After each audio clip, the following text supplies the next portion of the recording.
out to residents and business owners in a variety of language and forums to ensure that all voices were heard. I'd like to personally thank the CPD staff for their role in helping New York City in its recovery and rebuilding efforts. We all know someone whose life was affected by the events of that day. Now the names of those who lost their lives are there, etched in stone, to be remembered.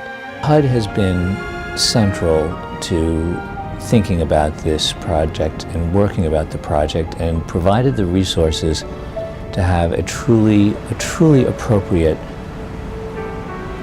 memorial and a plan which would allow Lower Manhattan to recover completely and respond completely to the terrorist attacks. I believe that the HUD process supported the revitalization and the growth of true varied American culture in Lower Manhattan, so that we see something now which is more vital than it was before, which is more vibrant as a residential neighborhood and ultimately will be more successful as a commercial neighborhood. The progress we have made is related to the work and the support that HUD provided.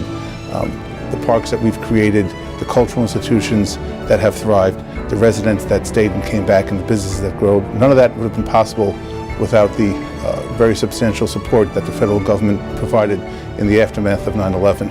Today, just about 10 years later, one can see that the plan worked and that the memorial is about to open, the businesses are here, and the residents are coming. It's really terrific to see what New York can do and New Yorkers can do when everybody comes together to work together. Public servants coming together and leaving behind any differences of perspective, differences of background or experience, and pulling together in one direction to help a city that had been bowed but not broken, a spirit of resilience that was just absolutely remarkable, unlike anything I'd ever seen. And that perhaps is my proudest memory of the work that HUD did, was to be part of this remarkable team. And I'll tell you, New York City would not be back today if it weren't for HUD.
On September 11, 2001, in one of the worst terrorist attacks on our nation, nearly 3,000 people were killed at the Pentagon, at the World Trade Center towers, and near Shanksville, Pennsylvania.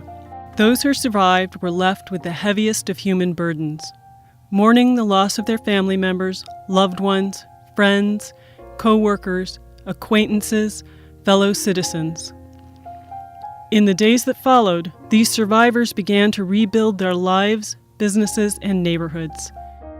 For many, rebuilding included coping with extensive property damage, loss of income for families and small and large businesses, and creating meaning from the destruction.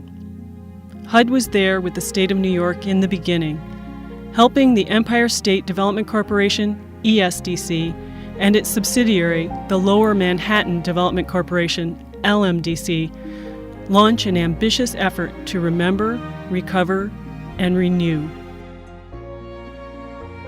I knew many people that were lost in the towers. A friend of mine from high school who left behind 3 young daughters. And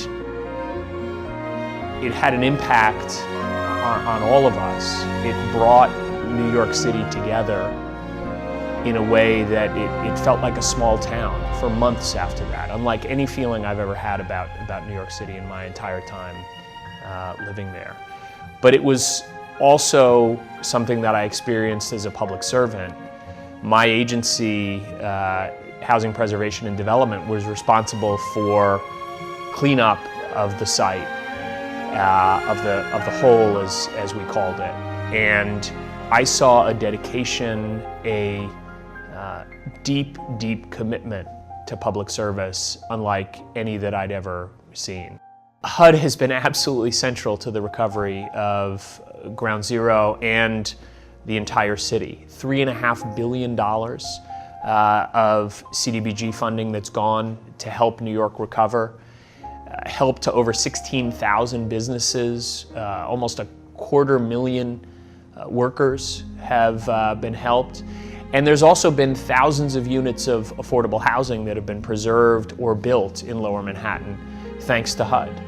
Working with local officials, we removed as many regulatory barriers as we could to ensure a timely and successful recovery. New York received CDBG funds to help rebuild. The members of the CPD team should be commended for their exemplary role as public servants for working with LMDC in managing the funds to ensure the city meets its recovery goals. We also help local officials manage a vibrant and meaningful process to engage the city's residents. New York's engagement of its citizens was extraordinary. New York reached out to residents and business owners in a variety of language and forums to ensure that all voices were heard. I'd like to personally thank the CPD staff for their role in helping New York City in its recovery and rebuilding efforts. We all know someone whose life was affected by the events of that day. Now the names of those who lost their lives are there, etched in stone, to be remembered. HUD has been central to thinking about this project and working about the project, and provided the resources to have a truly appropriate memorial and a plan which would allow Lower Manhattan to recover completely and respond completely to the terrorist attacks. I believe that the HUD process supported the revitalization and the growth of true varied American culture in Lower Manhattan, so that we see something now which is more vital than it was before, which is more vibrant as a residential neighborhood and ultimately will be more successful as a commercial neighborhood. The progress we have made is related to the work and the support that HUD provided. The parks that we've created, the cultural institutions that have thrived, the residents that stayed and came back, and the businesses that grew. None of that would have been possible without the very substantial support that the federal government provided in the aftermath of 9/11. Today, just about 10 years later, one can see that the plan worked and that the memorial is about to open, the businesses are here, and the residents are coming. It's really terrific to see what New York can do and New Yorkers can do when everybody comes together to work together. Public servants coming together and leaving behind any differences of perspective, differences of background or experience, and pulling together in one direction to help a city that had been bowed but not broken, a spirit of resilience that was just absolutely remarkable, unlike anything I'd ever seen. And that perhaps is my proudest memory of the work that HUD did, was to be part of this remarkable team. And I'll tell you, New York City would not be back today if it weren't for HUD.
On September 11, 2001, in one of the worst terrorist attacks on our nation, nearly 3,000 people were killed at the Pentagon, at the World Trade Center towers, and near Shanksville, Pennsylvania. Those who survived were left with the heaviest of human burdens, mourning the loss of their family members, loved ones, friends, co-workers, acquaintances, fellow citizens. In the days that followed, these survivors began to rebuild their lives, businesses, and neighborhoods. For many, rebuilding included coping with extensive property damage, loss of income for families and small and large businesses, and creating meaning from the destruction. HUD was there with the state of New York in the beginning, helping the Empire State Development Corporation, ESDC, and its subsidiary, the Lower Manhattan Development Corporation, LMDC, launch an ambitious effort to remember, recover, and renew. I knew many people that were lost in the towers. A friend of mine from high school who left behind 3 young daughters. And it had an impact on all of us. It brought New York City together in a way that it felt like a small town for months after that, unlike any feeling I've ever had about New York City in my entire time living there. But it was also something that I experienced as a public servant. My agency, Housing Preservation and Development, was responsible for cleanup of the site, of the whole, as we called it. And I saw a dedication, a deep, deep commitment to public service, unlike any that I'd ever seen. HUD has been absolutely central to the recovery of Ground Zero and the entire city. $3.5 billion of CDBG funding that's gone to help New York recover, help to over 16,000 businesses, almost 250,000 workers have been helped. And there's also been thousands of units of affordable housing that have been preserved or built in Lower Manhattan, thanks to HUD. Working with local officials, we removed as many regulatory barriers as we could to ensure a timely and successful recovery. New York received CDBG funds to help rebuild.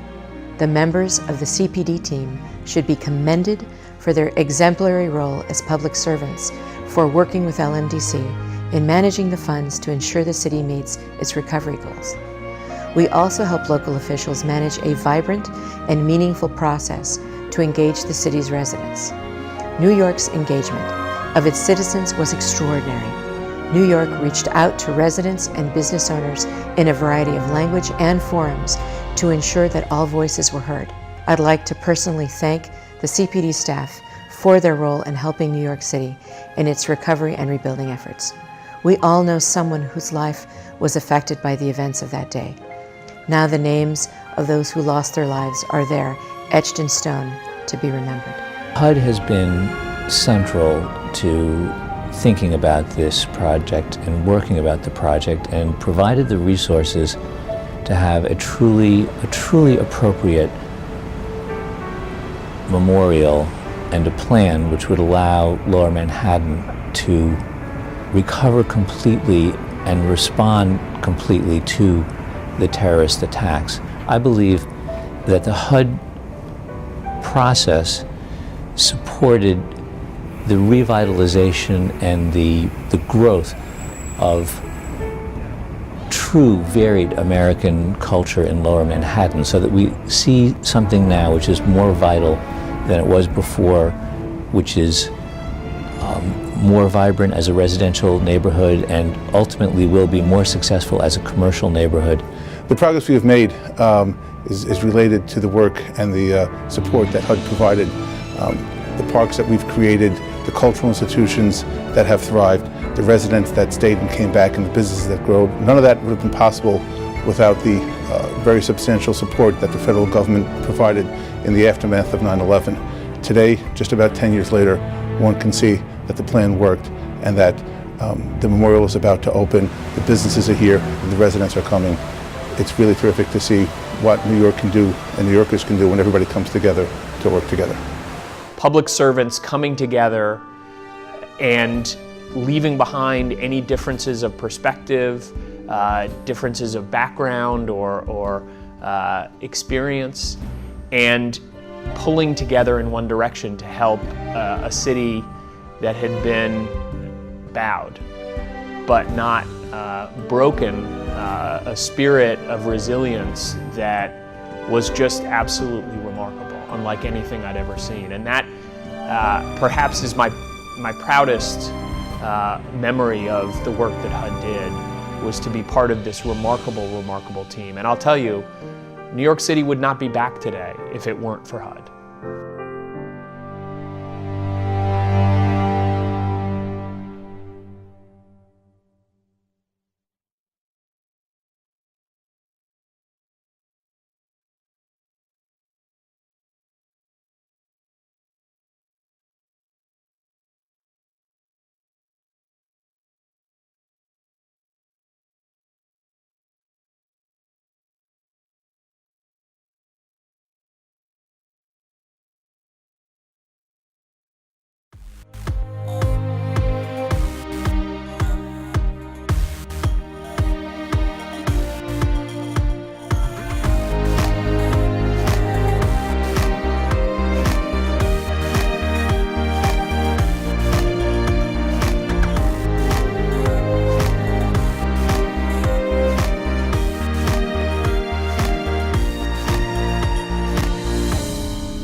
On September 11, 2001, in one of the worst terrorist attacks on our nation, nearly 3,000 people were killed at the Pentagon, at the World Trade Center towers, and near Shanksville, Pennsylvania. Those who survived were left with the heaviest of human burdens, mourning the loss of their family members, loved ones, friends, co-workers, acquaintances,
Good morning, everybody.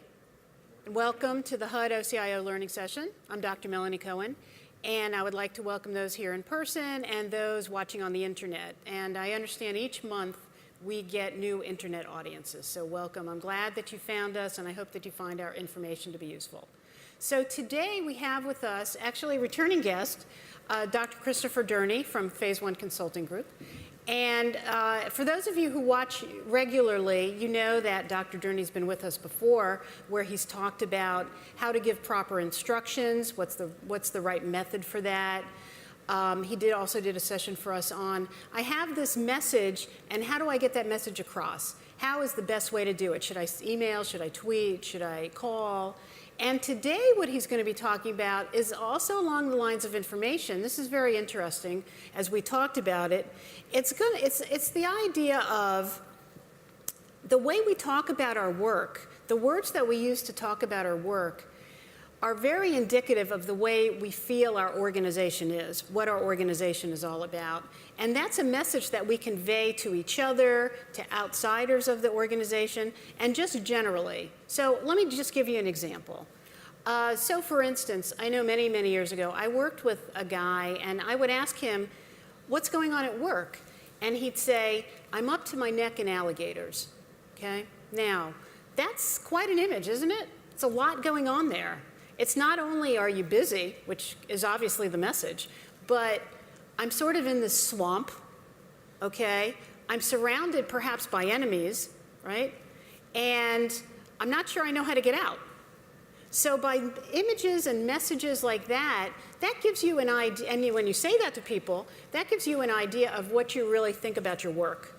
And that message is conveyed to others, and then you can continue to convey that around. So Dr. Durney is an expert in the area of information management, and he's going to be talking to us about what are the different ways to convey, what are the words we use to convey work, and then perhaps most importantly, the takeaway from this is going to be, how can we alter those words to turn it into a much more positive sort of environment? So with that, Chris, to you. Thanks, Melanie, and thanks, you audience, for being here again. As I started thinking about this, I was thinking of making sure that we had some topic that you could actually find some value in, that you might be able to apply in your own workplace. And this topic, I think, came up in my life in around the mid-'80s when I read a seminal book by Gareth Morgan called Images of Organization. I'll refer to it throughout because that's going to be the source of the metaphors that we discussed today. But the whole idea of the images that we use to discuss work and talk about work, and how those images affect us, the people around us, and how we might use those images if we become aware of the ones that we're using and their effect on us to change the way we act, is really the subject that I want to address today. So let's start with a little story. I did an information technology assessment a number of years ago of a new organization it wasn't a new organization, it had a new contractor that had come in and taken over an organization. And the first thing the new contractor did was cut the budget for the IT organization by 15%. And that was their promise to the government that that's what they were going to do. And then 3 months later, they came around and they cut the budget by another 15%. And unbeknownst to the CIO and his team, that's what they had promised the government they were going to do. We're going to run a lean, mean organization, talking about your images, right? Mm-hmm. So I went and talked and interviewed people in the IT organization. And it was the first time I had heard the phrase, in the ditch. We're in the ditch, the first person told me. We're so far in the ditch, we're not going to get out of it. And I went to the next person on my interview list and said, how you doing? Oh, the person said, we're in the ditch.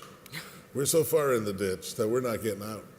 I went into the CIO and I talked to the CIO. I said, hey, how you doing? Oh man, we're in the ditch, he said. And everybody in that organization used the same metaphor, that were in the ditch. I had never heard it before, so the best I could think of was a car off the side of the road that didn't look like it was going to get going again very quickly. We'll come back to that metaphor a little bit later, and I'll tell you what happened with the rest of the story. But my assessment was, at that point, that this was a paralyzed organization. There may have been some good reason for it. The cuts in budget were really shocking to them. They had been reduced by almost 30% at that point. In another 3 months after I started there, they got another hit of 10%. That was the last hit for the next year or so. So they had to adjust to that. But we'll come back to that in a little minute. But they were absolutely paralyzed as an organization because they were in the ditch and they couldn't find a way out of that. And we all use images. You come home from work and you're likely to say, what was work like? Oh, work was a zoo today, or work was, what a circus it is over there. My manager was ready to explode. Anytime today, the person was going to explode. Another real quick story, I was doing another assessment, and I had been on the road for 2 weeks, and I worked the whole weekend to get the assessment done, and I wanted to come home.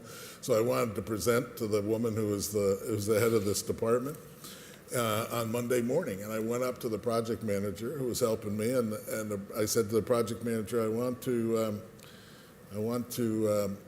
present the assessment to her on Monday morning. And he said, no, you can't do that. And I said, why? And he said, she's terrible on Monday. She doesn't want to be bothered. She's really very uncomfortable on Monday morning. We don't go near her on Monday morning. So I thought that was a little bit strange, but I said, look, I want to do it, and I want to go home, so I'll take the chance. So I went in and told her, and she said, Monday mornings are great. They're so quiet. Nobody bothers me. She said, they leave me alone. I get so much work done. So I said, well, that's really strange. We explored this little exchange that I had with her project manager. And finally, she concluded that an experience 6 months before, when she had gotten up in the morning, she was late, she backed her car into the garage door accidentally, took her husband's car to work, had a flat tire, finally got to work, and the first thing she said was, I just need a cup of coffee and I don't want anybody to talk to me. And from then on, they hung a sign on her door every Monday morning, do not disturb, highly volatile stuff in here. And she said, I don't want you going out there and telling them that I don't really mind Monday mornings because I get so much done. It's the most productive time of the week. So I said, okay, we'll leave the image up there. But nobody approached this woman because they had in their minds that there's this mental image of her on Monday mornings. I'm swamped, that's up to my ears in alligators. We use metaphors, and metaphors and images can create really powerful stuff for us, really powerful insights. We might say about somebody, that person's a lion. They've got great courage, they've got a royalty about them, they're really a powerful person. And all of that is true. What Morgan asked us to remember is that they're focusing on one aspect of the situation, metaphors do, and they give us insights in that particular area, but we have to be careful because they leave out lots of stuff. So by saying that man is a lion or that person is a lion, you're leaving out that person might be a pig also, or a devil, or a gambler, or some other qualities that the person has. Because right now you're focusing on the item that's of interest to you in the discussion. So when we talk about work, we have to remind ourselves that there are other dimensions to work, right? That we may be settled in on the fact that we're in a ditch, but there are other things other images that we need to cultivate in order to help us change and move and so on and so forth. So Morgan has a book that's called Images of Organization, as I mentioned. If you can get a hold of it, It's a really, really powerful book. And if you're studying organizational behavior, it actually is a tremendous primer for anybody who wants to consider the various theories of organizational behavior, because it takes the theories and it bundles them under the 8 metaphors that are up here. He considers organizations as machines, the metaphor of a machine, as a brain, as an organism, and you can read the others, as a culture and a political system. We're going to go over these a little bit. Some of them are obviously more negative, or some of them are positive, clearly like a brain, and some of them are more negative, but all of them have multiple dimensions to them. And so we'll talk about the images, and then we'll talk about, so what? What does that matter to us that we talk in these images at work? So what does it mean when we talk about our organization as a machine? And the reason I put these slogans on here is so that you realize that other people are using these images, right, to talk about themselves. Jiffy Lube talks about Jiffy Lube as the well-oiled machine, and and their commercials are very structured to get that across. The same Mercedes-Benz, engineered like no other car. We're also supposed to imply that Mercedes-Benz itself is engineered that way, and so on with IT&T and BMW. Right. And so Well, and also, Chris, the interesting thing about this is that in bureaucracies, and we're all in bureaucracies, is that you sometimes use language like, our organization doesn't function well, or something is broken. And those are images for a machine. That means in a way, you think about your organization as if it's a machine. So as we continue to go through these and you hear some of the key words that are used as descriptors, you're going to, I think, have a much better understanding about even your own thinking about your own environment. Because that's very important, is the idea to think about, say for instance, and I don't know the phrases you use, and you can come up and ask some questions and ask us and tell us what you use. But if you talk about something being broken, if you talk about specializations, if you talk about specialists, those are the sorts of things where you think about organizations as machines. And that's really the classic bureaucracy is a machine. And so ideally, you'd like to try to get away from that, because even though there's some good to bureaucracies, and there is a lot of good because it puts some order to things, you don't necessarily want to think about everything in that way. Okay. Yeah, I think that's right. Unless you're talking about a broken heart, Well, that's a whole different topic of discussion. I'm not sure I'm ready I'm not ready to talk about that yet. When we get to organism, maybe Right. when we get to the organism Right. image. But the notion here and the picture that I wanted to convey is the fact that a person thinking from this mechanistic point of view thinks that all the parts fit together, and all the parts. If you can get all the parts to fit together, then you're going to have your sort of dream job. And I've worked with managers before who believe that strategy ought to be defined so well that it can be mirrored in the divisional plans of all the organization, and that the divisional plans ought to be structured so well that they can be reflected in the personal plans, right, of everybody in the organization, and that the personal plans have performance measures that are so well articulated that all I have to do is make sure everybody meets their performance measures, and those performance measures roll up to the accomplishments of the strategy. And that's that kind of all the parts fit, everything ties together. But in reality, most of people don't always fit the part. There's always, we're a little too slippery for that. And our work is a little bit more decision-oriented. When we get to brain, we'll talk about the difference between brain maybe and machine. Okay? You have a question out there? No? No, it looked like there was, okay. All right, so what Melanie and I were thinking was, if you're in a machine organization and that's the dominant image, and we're sitting down talking to a prospective candidate, what questions would we ask from that perspective of the candidate? You can ask yourself that. What would you be looking for? And we decided. Right. Well, what we were talking about was this is where you begin to talk about the functions of the office. Either we're not all in a position to actually be interviewing anybody to be hired, but we are potentially in the position to be hired, right? So you're going to be asked questions. So it's a nice opportunity for everyone as an individual to think about what, during this process, how is that person talking to me?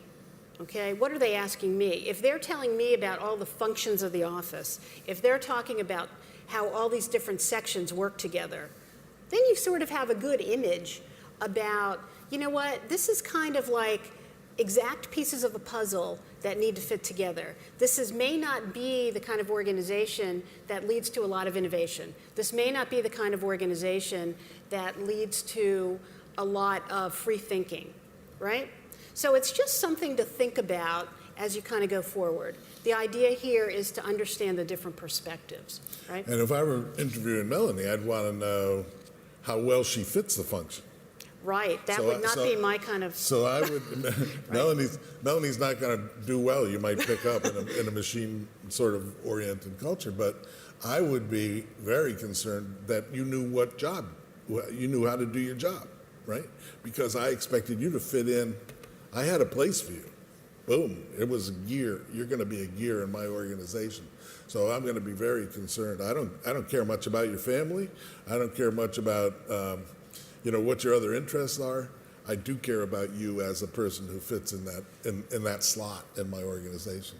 That's another key word, Chris, slot, right?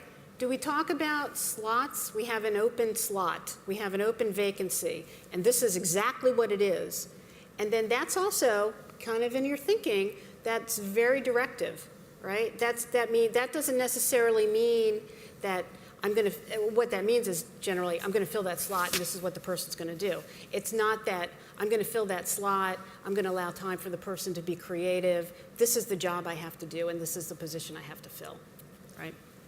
So we'll make you more comfortable. We'll talk about the brain. The brain image, obviously, has to do with learning. It has to do with thinking. It has to do with decision making. Now, here's one of the ways that we distinguish between machine and brain, okay? Mm-hmm. Because machine has its positive sides.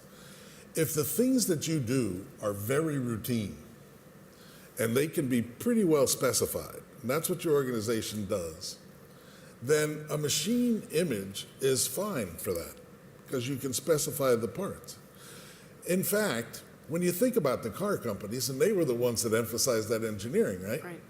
They have procedures that can be actually specified to the point of making a robot that does that job. So the machine image there actually works quite well.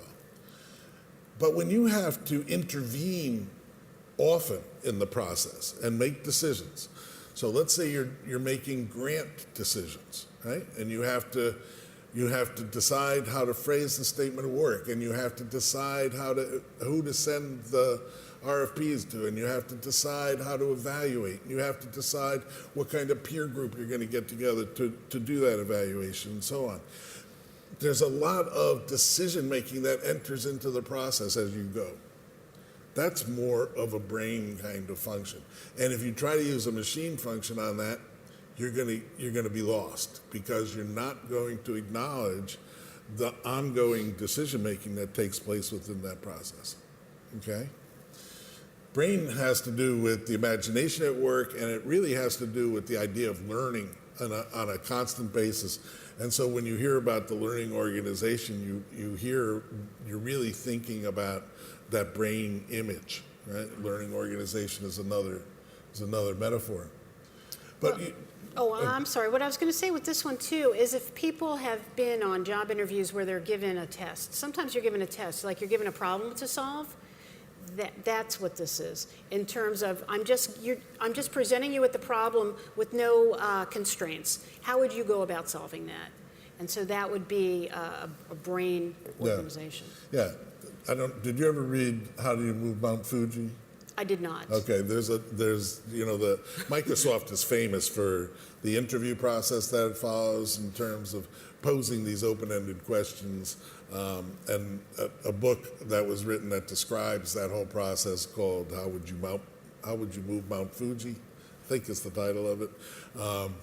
Is the question that was presented to a prospective candidate, and then they watch how the person solves the problem, because they want innovators, they want people who are thinking outside the box, to use another. But we also have to realize that in the brain image, you have something like 400 million neurons in your brain. Some huge amount of connections amongst all of those. We have to remember that those connections break down. There's a lot of mystery as to why they sometimes do. But this is a picture from NIH of cells that are losing contact with each other, and you can look at you get the sense of the tiredness and the sort of isolation of the cells in that particular context. So if you're in a brain organization and you begin to lose the connections among the people, you're going to lose the whole functioning of that organization as you go forward.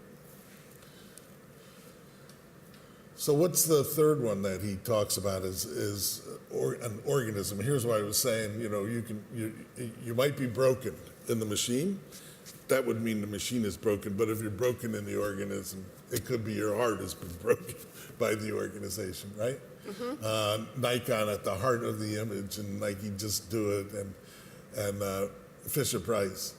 The thing about the organism that is different than the machine, you can just imagine this as sort of the difference. The machine is made for a specific purpose, right? And so for it to change its purpose, you have to rebuild the machine. An organism, on the other hand, adapts to the environment and changes the environment. So it begins to organically do the adaptation, and it's more like changing the a machine that needs to change. It's like changing the wings on the plane while it's in flight. But an organism that changes is one that evolves given changes in the environmental circumstances. And that allows us to see organizations as things that can change and adapt and become more fit for the environment as the environment changes. Well, and we were talking about what are some metaphors that we use for this. And, sometimes you hear people talking, I'm a guppy swimming with the sharks, right? And you're sort of, or I'm swimming with the barracudas or whatever. And you're not the barracuda, but you're in this pond. And so you sort of have to think about, as an organism, how am I going to adapt to that? This is the pool I'm in, right? But I still have to make some adaptations to be able to continue to exist. And how do you do that? So, there's a lot of phrases people use. I mean, as Chris and I were talking about this topic, all of a sudden, every phrase you ever heard sort of comes to mind because you're thinking about it. Otherwise you never even talk about this. But if anybody in the audience, feel free to talk about, as we're going through these, some of the phrases that you've heard, that you've used, that you've heard other people use. And so that'll also give us a little bit more to talk about in terms of how perhaps we can eventually be able to change some of these. And you know that not every time the organism wins, right? Right. Sometimes the environment wins. This is the dodo bird, which is now extinct. Right. And even among the, remember the excellent, what was Tom Peters' books about excellence? In Search of Excellence. In Search of Excellence. And 10 of those firms, of the 10 firms, 9 of them have failed since then. So the environment is tough. It's not easy to adapt, and organizations as organisms can fail to adapt fast enough sometimes and go the way of the old dodo bird. But if you're asking and interviewing a client and a prospective candidate, and you're in this kind of an organization, you may ask different questions about how they respond to change, right? Right. What was the last big change that you went through? It's very similar to a later image that we'll talk about flux and transformation, but you want to get a sense of how this person adapts and how can they really change effectively. If you're in a change management situation, this is really one of the things that you need to think about, and how you encourage people who might have maybe a machine mentality, right. how you change them to move to something else. I once did a study on training. I did a training strategy for an agency, and this agency did several kinds of programs for the citizen, but each program was fairly technical. And so they had trained individuals in each of these 5 programs. And we went out and we were trying to come up with a training strategy, and we said, what's the most important thing? We talked to all the regional directors, and we said, what's the most important thing that that we can do in terms of the training strategy? Expecting to hear, well, I need more training in this program, this program, this program, this program, or the new things that each program had. And what they said was, we need you to train our folks in digital literacy. And I was surprised by that. And I said, what do you mean? They said, well, all they can do is this program. I need them to be able to move among multiple programs. I need them to be much more flexible and to be able to adapt to different things. And that sort of gave me the sense that they wanted to move away from more structured, machine-like, slot-like image to another. Mm-hmm. And then one that I know that you like a little bit is this culture, is that organizations as culture in which the values and the beliefs of the organization shape the way they are. There's a lot of some of our current IT cultures. Google, for instance, is well known for having its Google culture. They wear Google caps the first week they're there, and do all sorts of googly kinds of things. A bring your parent to work day and that kind of stuff. Yeah, I think this one's very interesting. This one and one of the others, I think, are the most interesting, because when you talk about culture in organizations, it becomes, in a way, sort of pervasive, right? So if you're in an organization, you could look to the military, the paramilitary. That is kind of a pervasive sort of organizational culture, right? You have a meeting that starts at 8:30, everyone's there at 8:30 or 8:25, and you're ready to go. You have other cultures where you have habits that go on, and new members then come into that organization and they see the habits and they pick those up, and then they become pervasive, whether those are positive or negative. And so I think that this is a very influential. Yeah. And they can be negative. I mean, you have subcultures, and the news comes up with those all the time, right? You find out that there's this subculture in this agency that leads to this kind of behavior that all of a sudden comes out, and everybody's shocked. How can that be? But the subculture is just as pervasive and solid in its footing. Mm-hmm. So again, when you're talking about the culture has to fit the external culture. That's one of the things that we can't that will lead you to a cultural breakdown. Ultimately, if your culture doesn't at least reflect some of the values in the external culture, you're going to find yourself without people working for you, without a future. Okay, so when you think about culture, kind of making sure those values and structures and so on adapt as you go forward is a key point, because otherwise you're not going to survive. So we'll go through these other 4 fairly quickly. They tend to be, in my mind, a little bit more negative, although we all know there's political realities at work, And this is one of the strongest images that we have, God, the office politics is just killing me. And that's because, Morgan says, the image reminds us, the metaphor reminds us that all decisions have personal interest at the heart of them. That really it's very difficult for us to make a totally unbiased decision because every decision we make comes out of who we are. And so if we think about rationality being political at all times, right? It always has self-interest. Then we can't get away from the notion that our organizations are political. But the danger of that particular thing, according to Morgan, is that once you start looking at an organization as a political reality, you might get a lot of really good insights into it, and you might actually learn to survive pretty well in that organization. But you also could begin to see everything as having a political cost to it, or a political source to it. And you can start seeing conspiracy behind every little activity.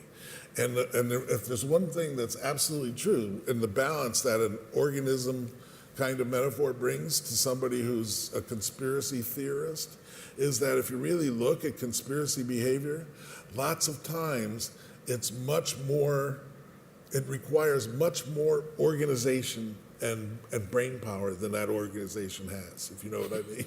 So even to believe that you could get people together to be conspirators requires way too much in the way of brain. Carlos. If you have a question, please go to the microphone. How do you get out of that rut? How do I what? How do you get out of that rut? People thinking that the rut of being in a conspiracy? In a conspiracy, exactly, because that is a problem that we have, as an organization. So what is it that we can start doing to basically get out of that mode? Okay, that's a great question, because that's an issue that many public, private, nonprofit, families, anybody can have that. That's a good one. Let's rush through these others, and then when we get to the so what, Carlos, we'll come back to that. Right? We'll start with that. Okay. Okay. Because I just want to get these others out there, and then that's exactly the point of the discussion. This one's my favorite. Okay, then you take it. Yeah, no, go ahead. You're the expert in this. Well, no, I'm not that much of an expert, but the whole idea of psychic prison is that we often accept limits to our place at work. That we can find ourselves in situations in which our freedoms are curtailed or constrained in some way, but often by decisions we make, not by the organization. I've heard a lot of people say I have golden handcuffs. I don't like work anymore because I have golden handcuffs on. Well, who chose to wear the golden handcuffs? Oftentimes these psychic prisons are constraints that we put on ourselves because we don't take because we don't redefine the role that we're in. Okay. Right. Or if you're in a box, right. If you feel like you're in a box, you're still in that organization. You may feel like that's the only chance that you have, or the only place that you can go, but you're limiting yourself from that point of view. Right. That's what I like. That's what I like about this one, is because you do hear people say, I feel boxed in, or I feel sort of trapped where I am. Trapped is a good one. I feel trapped where I am. Well, really, what's preventing you from making that move? Only you really are preventing you, in many instances, from making the move that you want to make. It's a combination of, maybe I'm a little bit afraid, or maybe I don't know what's out there, but it's really self-limiting. And I think that what I like about this one is it's sort of, we create our own environments in many ways. And the idea is you can create your own environment in a very positive way and create something new for yourself that you may not have ever thought you'd be doing. But that's up to you. You can't depend on somebody else to help you do that. That doesn't mean if you feel boxed in, you have to change what your whole career. But your circumstances, you can change your circumstances. Yeah. And you may accept that as a limitation. You may say, okay, I'm boxed in. but it's not killing me, and I'm making enough money, and I'm going to retire in 2 years, so I can put up with it for a little while. But that's for you to decide. So flux and transformation is his seventh, and it's very much like, if you know Dr. Peter Vail taught for a long time over at GW and is still emeritus, I believe, over there.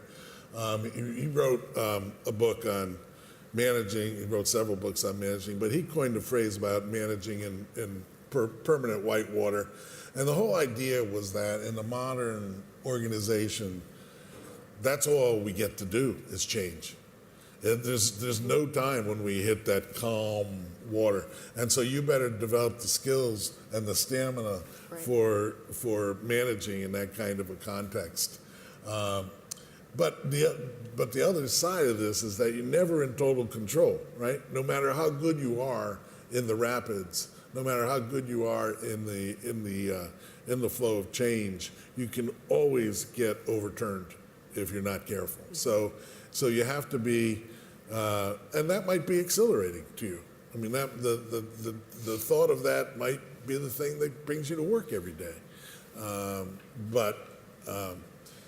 Again, that's the kind of thing where you have to take those aspects of the image into account if you're in that kind of an organization. Very high-tech organizations often are in this situation where they're changing constantly in order to keep up, and they're constantly leapfrogging the latest innovation in order to keep ahead. I know that at one time I was working for a technology firm, and if we didn't present a new release to every quarter, basically, our profile was downgraded by the folks that were evaluating companies. So you had to constantly show that you were, upgrading your product. It was never good enough just to stand still. And you have this when a new leader comes into your organization. You have this, we don't have this in the government with M&As, but you have, the mergers and acquisitions all the time that you read about. And so, but in the government, you always have leadership changes. And so you have to be adaptable and flexible and understand that this is part of the environment. Yep. And so that would be this transition and flux. Yeah. And the new leader always thinks they're going to transform the organization. Right, that's right. They don't realize the culture is going to make it impossible for them to do that. Just kidding. And the last one that he talks about is the organization as an instrument of domination.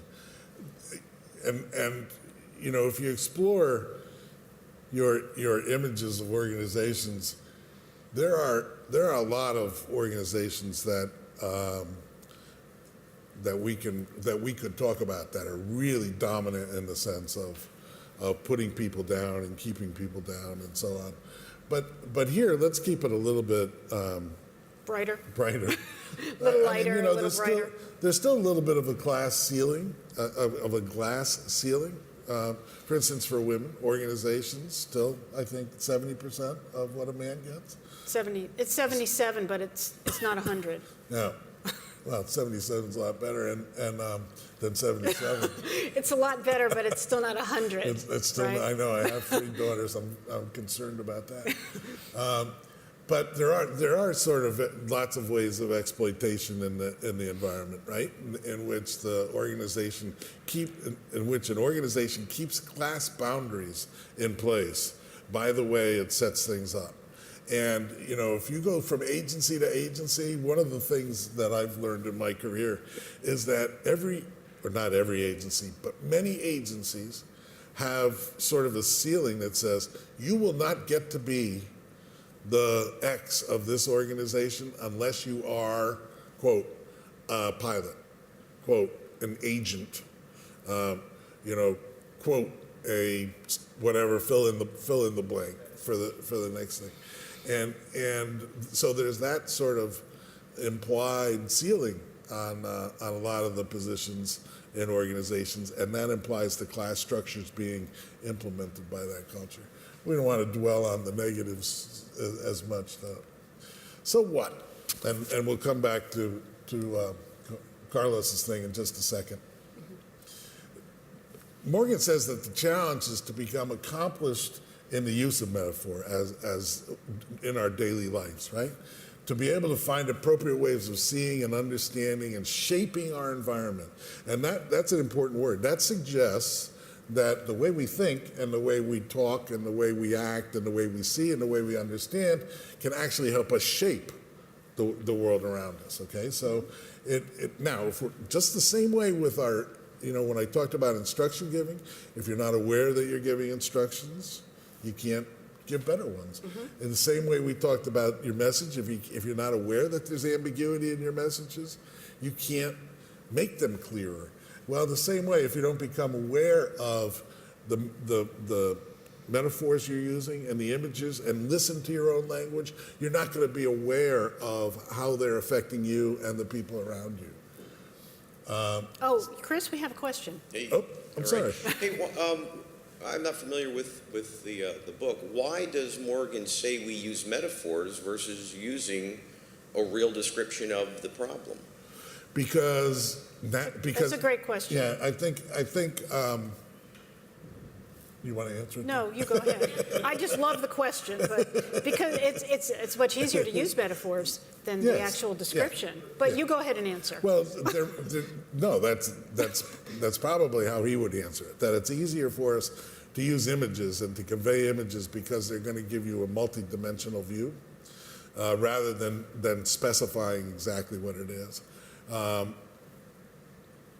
Now, that doesn't mean they're totally exclusive, because if you recognize that you have a problem and that it's caught up in the images that you're using, then you can begin to get more explicit about it. And that's what he's actually hoping you'll do. Is it possible? It's probably very possible that we use those to try to soften the discussion. Maybe we're hiding behind some imagery as opposed to the reality of what is happening. If you really have to face it, I think that might be true. I think you're absolutely onto something there. And part of what we need to start dealing with is the reality of the situation, facing the truth, and sometimes looking in the mirror, which I don't like at all, but because they reveal a lot to us when we look in the mirror first. Yeah. But as a manager, as a supervisor, using metaphors, as I think you're pointing out here, can be very dangerous because we don't get the full message across if we don't use reality to describe what's occurring and what we would desire to be the output. Yeah, well, I think that's a really good point. I think Morgan's point would ask you to at least, if you recognize that a metaphor is disturbing you or something what you're using has some sort of negative side to it, that you recognize that and begin to explore what it is about that. And then maybe use a different one of the 8 to balance it. Because whatever you're seeing is probably true, but it's not the whole truth, as you said. Certainly about messaging. Yeah, yep.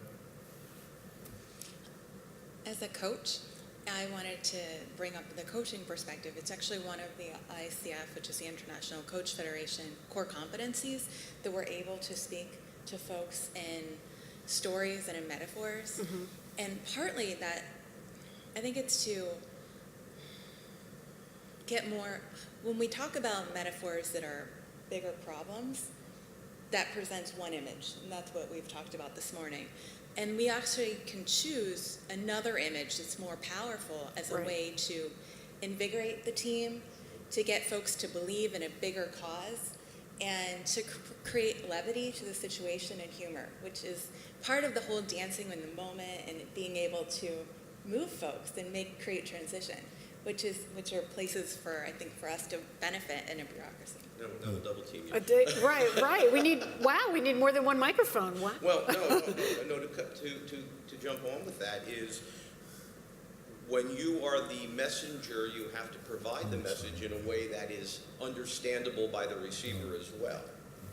And I think that's what you're talking about, is those, maybe reality is too harsh or not creating the appropriate message. So you have to talk in whatever way is most appropriate to the receiver so they understand the message, and then they can react hopefully the way you want them to react. Right.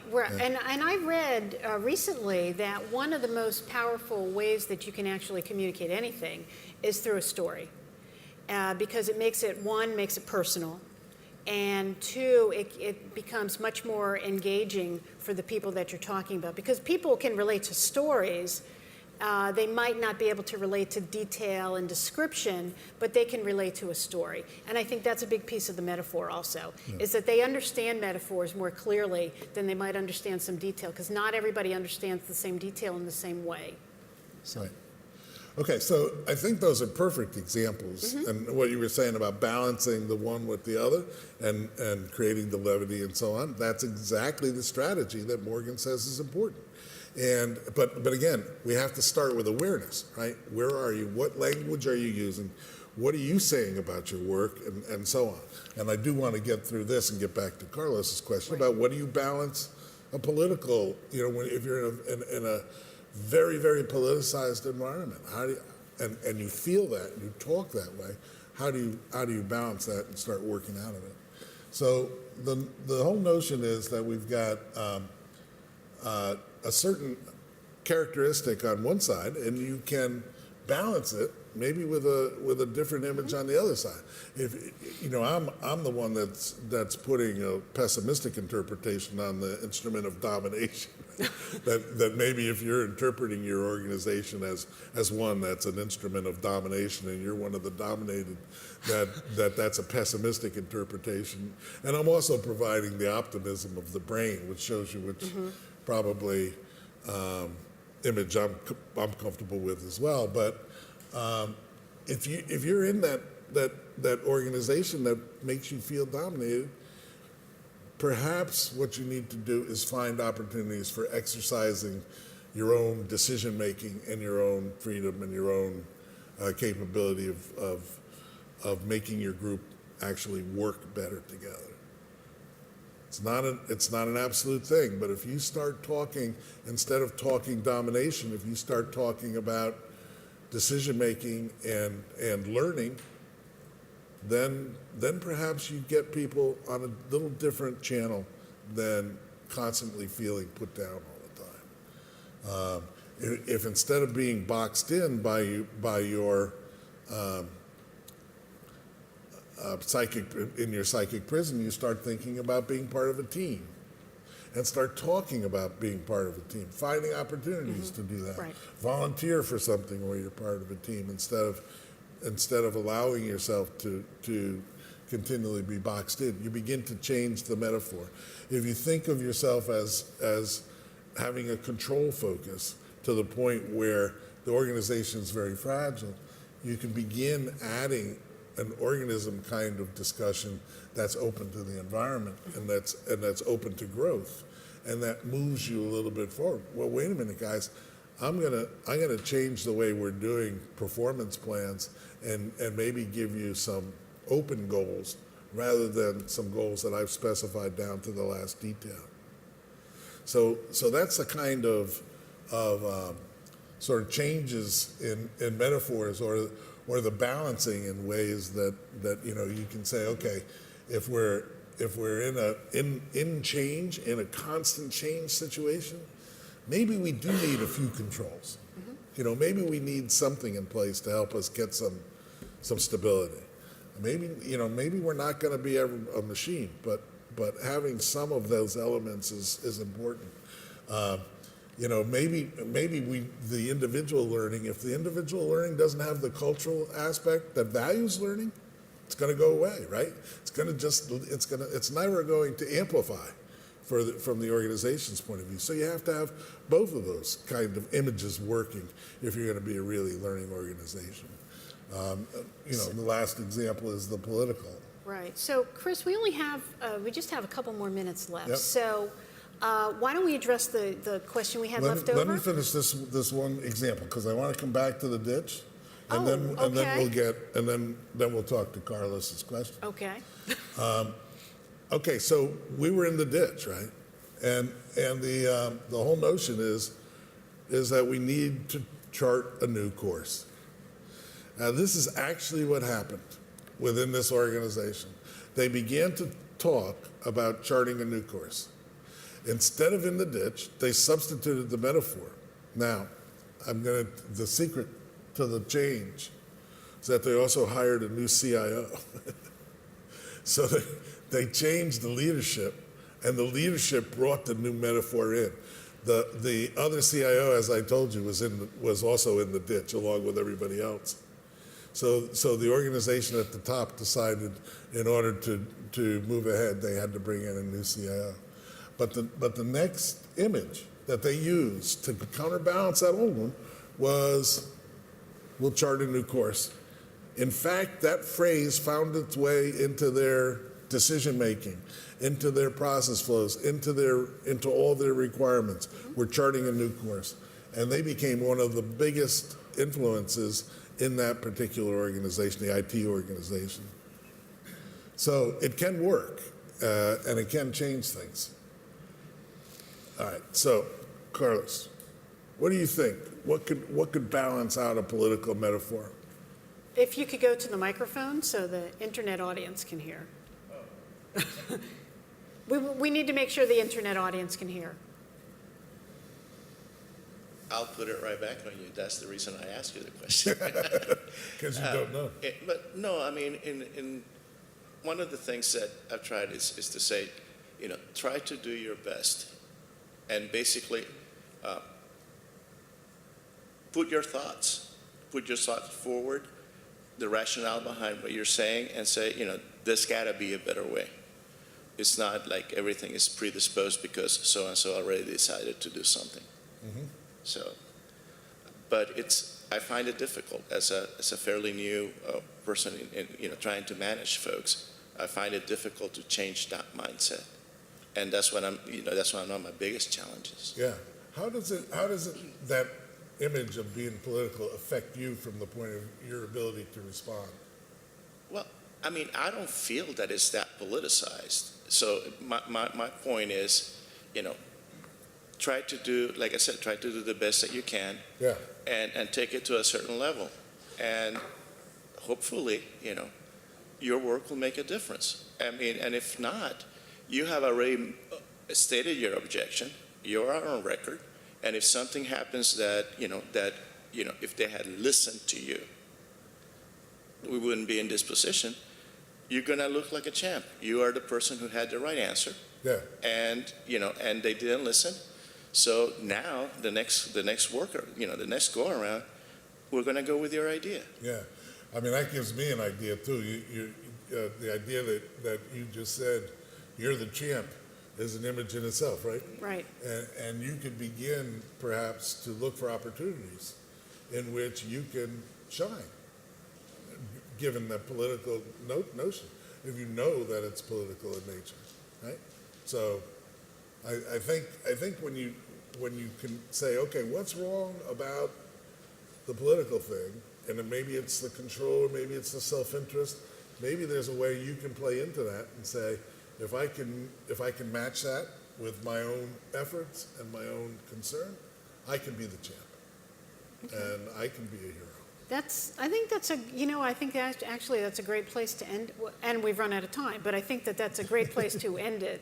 Let me just go through these steps, if you will. Can I give you 20 seconds? You can have 20 seconds. Okay. So here are the 4 steps that we want you to think about, right? Okay. Pay attention to the metaphor that you're using, because if you can't pay attention for it, you can't change it. Decide if there are other behaviors that we want to encourage instead. Maybe there's something negative about our metaphors, and then find those metaphors. Being a champ, for instance, or being more thoughtful or hopeful or whatever the images that you want to use, and then begin using those metaphors. Begin using that way of talking when you talk, and see if it changes the behavior of the group that you're with and your own feelings. And I think it probably will. Now you can finish. Okay, thank you. That didn't even take 20 seconds. So thank you very much, Chris. We appreciate that you came to talk to us. Certainly. very much. And what I'd like to say is please join us in July. We're going to be hosting Dr. Mark McGibbon from the National Defense University. He is going to be talking about the different personalities in the workplace. So that will be on July 17th. So join us then. So thank you all very much, and I hope you have a wonderful day. Thank you.